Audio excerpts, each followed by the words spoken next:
अख्तर सैफी साहब ने बहुत अच्छे अंदाज में पढ़ा और मुझे मालूम है कि अख्तर सैफी उस जात का नाम है कि जहाँ भी जाते हैं अपना रंग छोड़ते हैं, क्योंकि इससे पहले मैं उनसे मुलाकात कर चुका हूँ।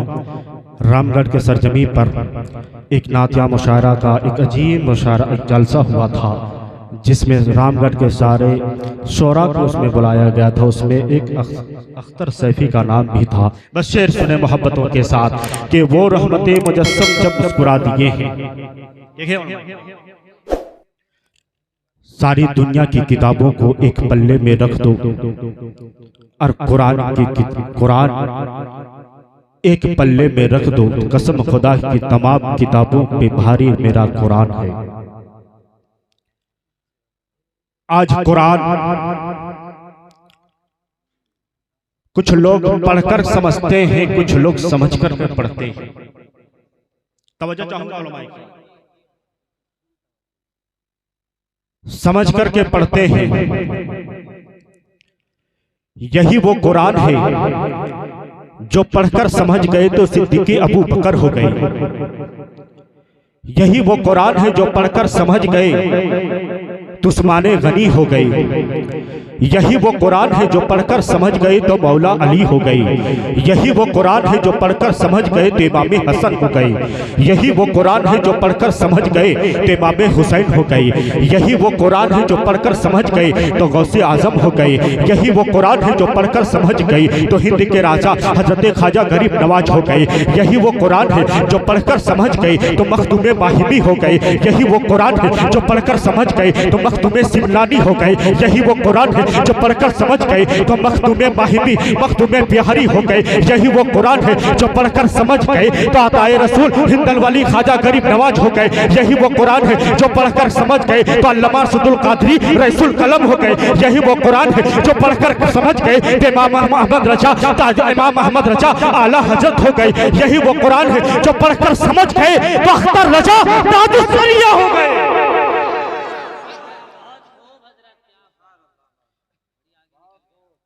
यही वो कुरान है जो पढ़कर समझ गए तो ताजुल शरिया हो गई। अगर आप भी कुरान पढ़ना जानते हैं, कुरान पढ़ना समझना चाहते हैं या नहीं पढ़ते हैं तो आपके मोहल्ले में, आपके गांव में आपका खूबसूरत इदारा दारुल उलूम ताजुल शरिया है। आप चाहे तो कुरान पढ़ सकते हैं। वहाँ के असातिज़ा से आप कहेंगे हजरत हमें कुरान पढ़ने नहीं आती है, आप पढ़ा देंगे।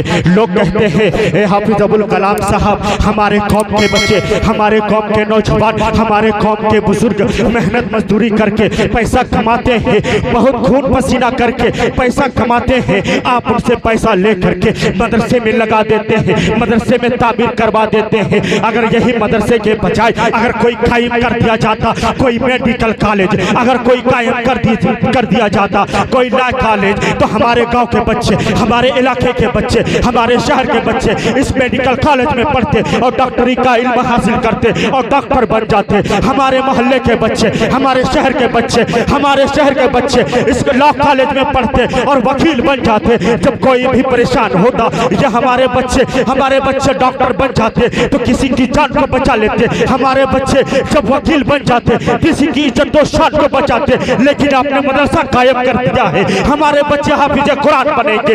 हाफिज कुरान पढ़ करके क्या फायदा, हमको क्या फायदा? यह हाफिज कुरान बनेंगे, तरावी पढ़ाएंगे, लेकिन कौम को क्या फायदा? हकीकत ने कहा, ये हकीकत ने कहा, सुनो तुमने समझा क्या है? अरे डॉक्टर किसी की जिंदगी को बचाता है, वकील किसी की इज्जत शान को बचाता है, लेकिन आलिम दीन हाफिज कुरान दीन और ईमान दोनों को बचाता है।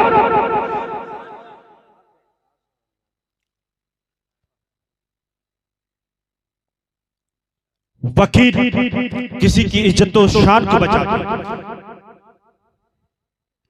डॉक्टर किसी की जान को बचाता है, लेकिन आलिम दीन हाफिज कुरान दीन और ईमान दोनों बचाते हैं। जहां लुटेरों ने, ईमान के लुटेरों ने हमला किया, उस वक्त कोई ताजदार नहीं निकला। उस वक्त कोई बादशाह नहीं निकला। उस वक्त अगर कोई निकला है, उस वक्त वो कोई निकला है तो मदरसा में पढ़ने और पढ़ाने वाला वो हाफिज कुरान। तब एक शौक रखे कि हमें मदरसा जाना चाहिए, मदरसिन से मिलना चाहिए। हमें कुरान पढ़ने का सलीका नहीं मालूम है, हम कुरान को कैसे पढ़ें, कुरान को कैसे समझें। अगर इसकी तलब हो जाए तो आपकी दीन और दुनिया दोनों संवर जाएगी। अगर आपको आखिरत की फिक्र है तो आप मदरसा आए, असातिज़ा से मिले, बच्चों से मिले, बच्चों की मोहब्बत करें, असातिज़ा से मोहब्बत करें। अगर आप मोहब्बत करेंगे, अगर उनसे प्यार करेंगे तो मैं दावे के साथ कहता हूं मैदान महशर में वही लोग शफाअत। आइए बैजावी शरीफ हवाला नोट करें। बैजावी शरीफ सूरे बकरा की तफसीर।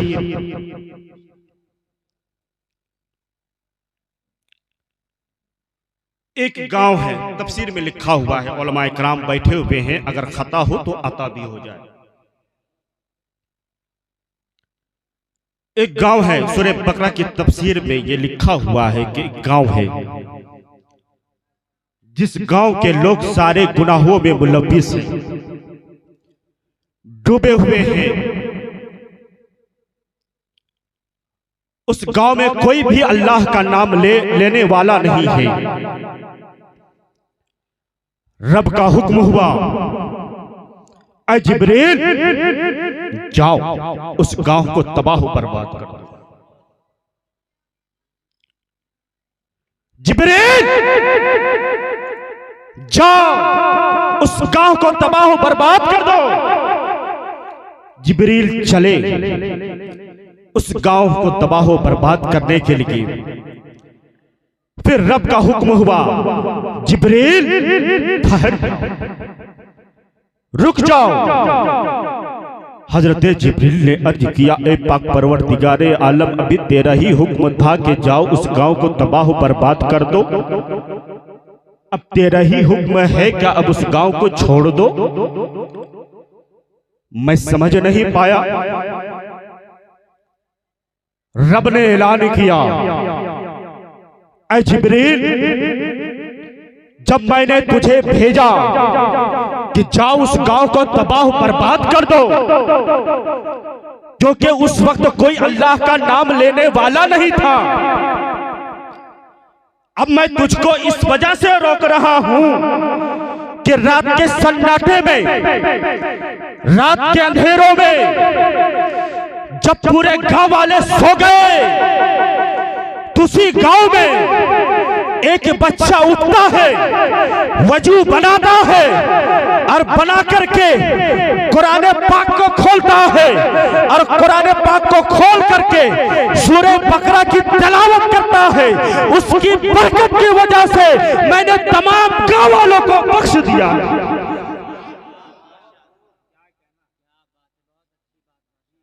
बख्श दिया है। मुसलमानों, ये मेरा ईमान है। हमारे मोहल्ले में दारुल उलूम ताजुश शरिया हो, उस मदरसे में बच्चे दिनों रात कुरान की तिलावत कर रहे हो तो उस गांव में कैसे अजाब आ सकता? अजाब हो ही नहीं सकता है, क्योंकि इस मोहल्ले में भाईजान ताजुश शरिया है, गुलशन रजा है।